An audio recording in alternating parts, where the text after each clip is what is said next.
shoulder, right? Is that correct? Okay. So here's the second drill, second 2-minute drill, is that we're going to try to mobilize the single rib. So this is different. Before we were pinning basically either side of the thoracic spine. We're trapping the entire kind of motion segment. That means the rib gets in there a little bit, we get the vertebra, and what we're doing is we're blocking between two vertebrae and then trying to extend over it. Does that make sense? In a controlled way. And what's nice is that my back was protected, I wasn't compensating because I was laying down, and I just touched those corners, and it gets me to fulcrum over the ball. So now we're going to do the same thing, except the ball is going to be off to the side a little bit, and we're going to focus on these areas right at the top of the spine. This is the border of the scapula here. Can you see that? I can actually palpate it, and I'm just going to try to put a ball along the edge here, okay? So what I want you to do is attack what you think is your worst shoulder. Normally, we see our dominant hand as the more restricted hand. It's because that shoulder tends to be a little bit tighter, the capsule's a little bit tighter. We're going to start here. We're going to put the ball somewhere along one of these ribs to start. So go ahead and let's get you on that position. And one of our hypotheses is that if we can clean up the mechanics, we're going to have better, freer range of motion through there mechanically, but then because I can adopt a much more effective position, the musculature recruits much more effectively. And so I get better turn on to the external rotators because they have better length-tension relationship, better resting positioning. They're not so stretched out and kind of working in impossible ranges because your brain is smart. As soon as we get you organized, everything turns on, right? So that's what we call that kind of positional inhibition. If we can get him to clear the mechanism, then we're going to see better function. So in physio, we do this kind of thing called a P&F pattern for the shoulder, this internal rotation, arm across to external rotation. And that external rotation with the arm up overhead in flexion, abduction a little bit is really the end of my Olympic lifting position. I'm screwing out. This is our active shoulder position where you can see the armpit. We'll talk about this a little bit more in a second. But this is my finished position. So what I'm going to do is I'm going to come across to my hip, whoop, right? Wind up, and then he's just going to have him wind up, and I'm going to have him steer a little bit closer to his ear, okay? So go ahead and try to put that up and over your head to your ear.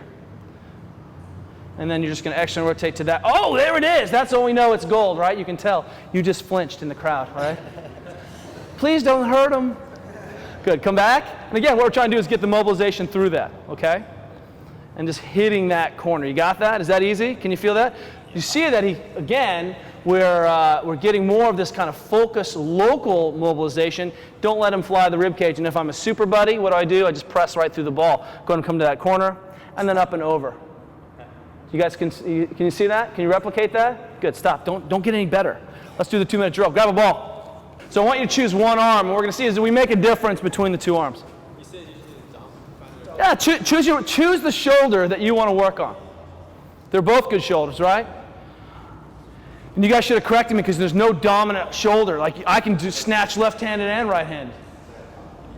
Okay, wait. You guys got it? So roughly along the kind of between the spine of your scapula and your actual spine. So somewhere in that fleshy business where there's a rib. I'll come around and make the adjustments. We're going to call this a unilateral PA, rib self-mobilization with movement in a D1, D2 pattern. Go! Treating that sticky rib. Treating that sticky rib. Remember that, so you don't hang out there. Touch it, come out. Boom, touch it, come out.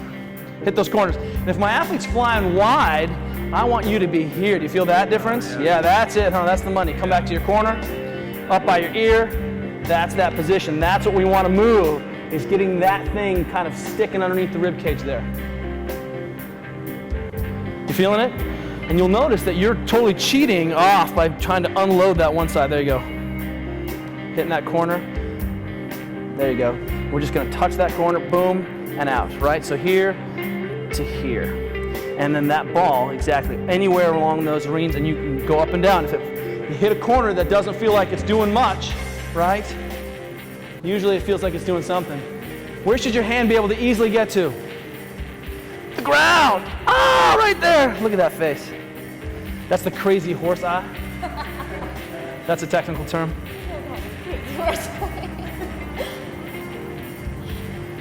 There you go.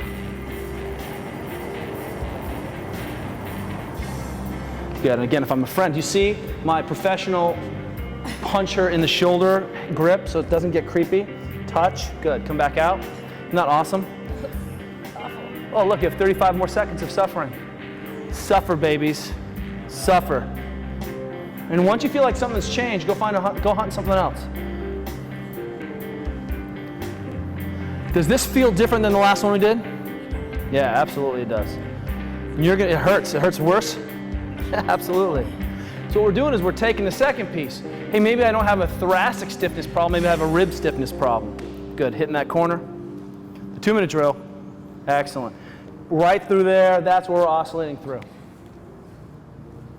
Excellent, keep that rib cage down. And done. Okay, pop on up.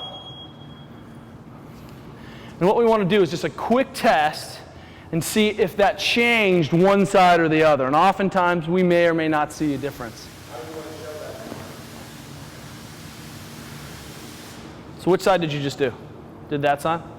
So keep the hands down, rib cage down tight, and come straight up with your arms, straight up with your arms. Maybe that made a difference, maybe it didn't. On you on that side. Let's try this. Go ahead, go around. I can't tell, is there a difference on this side or not? Sometimes it's easy to see, sometimes it's not. Come on, pull that other arm back, you're just cheating. That's just tester bias. Oh, it's not tester bias. Wait a minute. Let's see. So this was your fun arm, right? Yeah. Arm of fun. Does that feel any different on the quality on that side? Yeah. Oh, look, hey, is that your ear starting to peak? I don't want to freak you out, right? That looks much better on that side. Let's see what it looks like for you. I'm not making that up, right? And all we've done is, in essence, is get this rib to start to be able to kind of flex out of the way. And sometimes it's more effective to do these unilaterally, right, than that global one. So we're hitting those positions, right? Voguing, that's right. That's 4 minutes of mobilization, right? And that's a couple quick drills working in this overhead position. All right, so that's a simple way to think about what are some of the structural pieces in the back. Let me show you what I think is, it's the sledgehammer. It's the man maker. You guys ready?